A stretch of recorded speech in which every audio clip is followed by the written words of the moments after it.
Magneto was just announced last week, the newest hero coming up in Marvel Champions. And now while Villain Theory and I did a first look type video last week, which is linked right here, also probably down below, now that I've had some time to sit with the article, here are 5 Magneto decks that I am super pumped to try once we get his hero pack later this year. Also, just for everyone to know, if you want a deeper dive into the Magneto cards, Villain Theory has made a video, which I have linked probably right here, as well as down below, which you can check out and watch his analysis on there.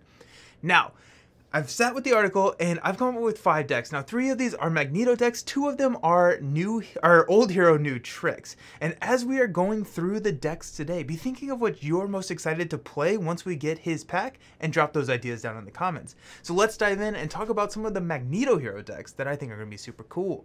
The first one is going to be Magneto with the aspect he's coming with, leadership. He feels like he's going to be a very, very rich hero, so we're going to lean into that for this first deck build. He gets effectively 7 cards on turn 1. He starts the game in Alter Ego with 6 cards, and then triggering the magnetic pull ability will get you a 7th card on that first turn. If you combine this with Digging Deep, and of course White Fox, but let's think about money right now, so Digging Deep, you have a big opportunity to gain some serious tempo on turn 1. And if we utilize the card draw we have in the blue aspect with Nick, White Tiger, and Maria Hill, etc., we can really help get those pretty expensive cards that we've seen from Magneto's kit onto the table early. If we add in a Clarity of Purpose, which can be offset a little bit by Asteroid M, we're going to be having a significant amount of capital to play with.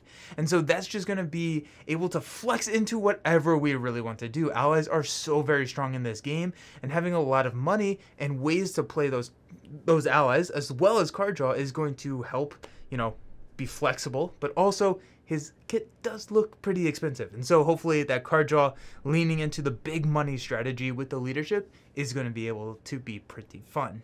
Deck 2 is also a Magneto deck that's going to be built around the idea of exploiting his Survivor Alter Ego response. This states that whenever you flip to Alter Ego, you can shuffle the top 3 cards of your discard pile back into your deck.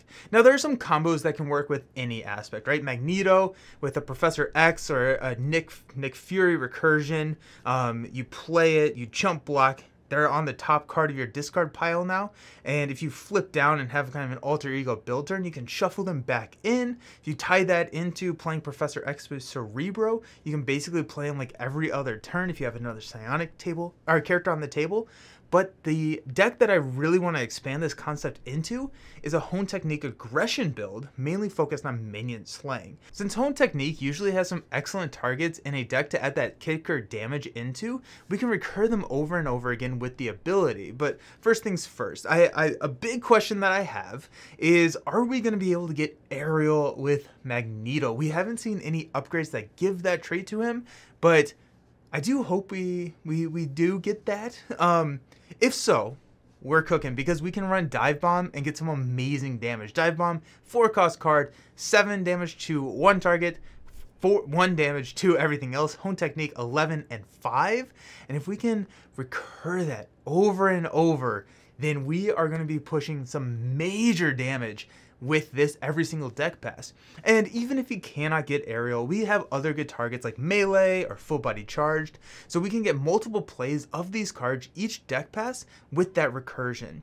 We are going to be running a Hall of Heroes since he can be an Alter Ego pretty frequently, and then we can run Psylocke to help with Confuses and potentially use her as our psionic character to search the whole deck for Cerebro if we are going to be recurring X. So that, I think, is going to be a lot of fun. We get the Confused, so we have the safety of flipping down. This build is probably going to work best in a multiplayer setting where we can have more minion targets on the table, but I do think that we can exploit it in solo as well.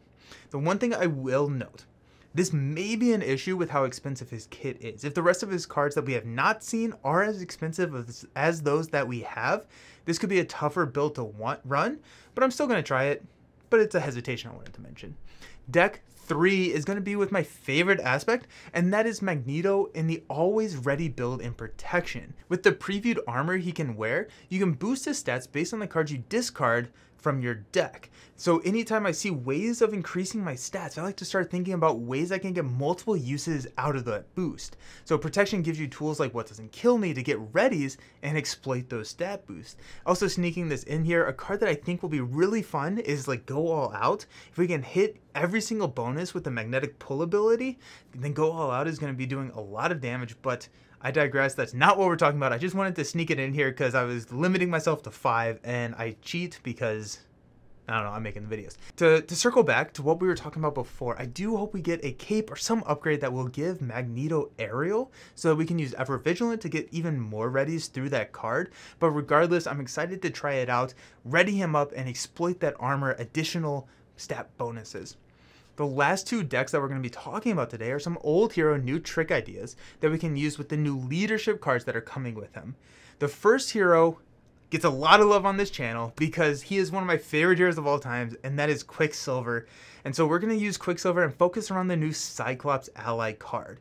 This is a new ally that states after Cyclops enters play, choose an enemy and they take 1 extra damage from each attack. Since Quicksilver is all about activating multiple times, this is going to combo super well. So the minimum damage output is a Cyclops attack and 2 Quicksilver activations, because Quicksilver, after he activates, gets to ready, right? So meaning that we're getting +3 from this 3-cost ally, 3 activations. But this is where we break it, right? So break it, exploit it. How about that? Since if we toss in like always be runnings, Quicksilver can ready more and more, but here's the goal with the deck. Use rapid response and make the call to pull Cyclops in as many times as possible in a turn, because the way that I read the card, the bonus damage stacks every single time he enters play. So if we have Cyclops enter play, everything gets +1. He attacks, you attack with Cyclops for 3 damage, use a command team to ready Cyclops, and attack again, dealing 3 damage, knocking him out. This is when we trigger rapid response, pulling Cyclops back into play and attacking for 4 now. +1 from him entering play twice. That 2 attack is now 4.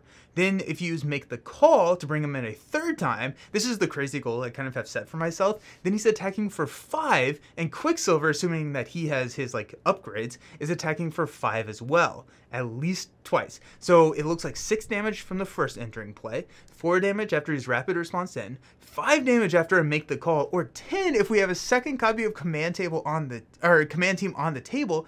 Then Quicksilver is swinging for 5 twice, probably more if we have more cards that ready Quicksilver, giving us 30 damage from this little sequence of events. Do we need to exploit it that much? Probably not, but will it be fun? Yes, it will.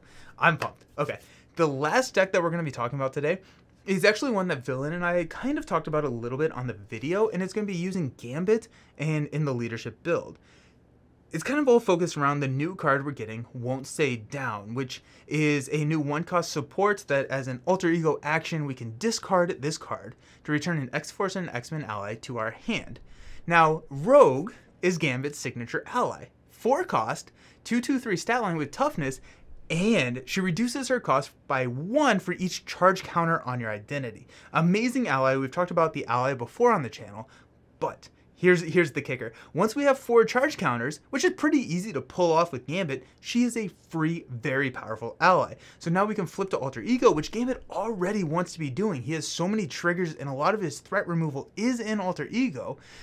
We can only trigger Won't Stay Down in Alter Ego. We can pull her back and play her for free. We can potentially pull this off multiple times per deck pass, and with with Rogue being on the table, she's a really good ally. You can thwart with her, you can deal damage with her, you can block, she's flexible. Okay, but I also want to combo this with Go Down Swinging. This is a 0-cost event that discards an ally and deals damage to an enemy equal to the cost of that ally. So even though we're playing Rogue for free, her printed cost is still 4, so we can trigger a 0-cost 4 damage output from her, which we can trigger multiple times with Won't Stay Down every single deck pass. I love Gambit. I'm really excited to try this one out. Gambit, the one like kind of thing is Gambit doesn't really hesitate or like want for damage, but I don't know, it seems fun. I also saw some people in the comments talking about Drax and Noble Sacrifice, which sounds really freaking cool to try out. I wanted to shout those comments out and add that as a 6th option, but I just wanted to put that out. But that was not one of the 5 that I came up with, but I thought it sounded super cool to talk about, and so that's a way of sneaking a 7th deck in here. Shh, don't tell anyone. Anyways, thank you all so very much for hanging out. I'm super pumped to play Magneto when he comes out later this year, as well as get my hands on some of the new leadership cards and everything and build some old heroes. What decks are you looking at running? Either Magneto decks, how are you looking to build Magneto, or what decks are you looking to try out once we have those new blue cards? Let me know down in the comments. Thank you all for hanging out. I appreciate y'all. We'll see you next time. Peace.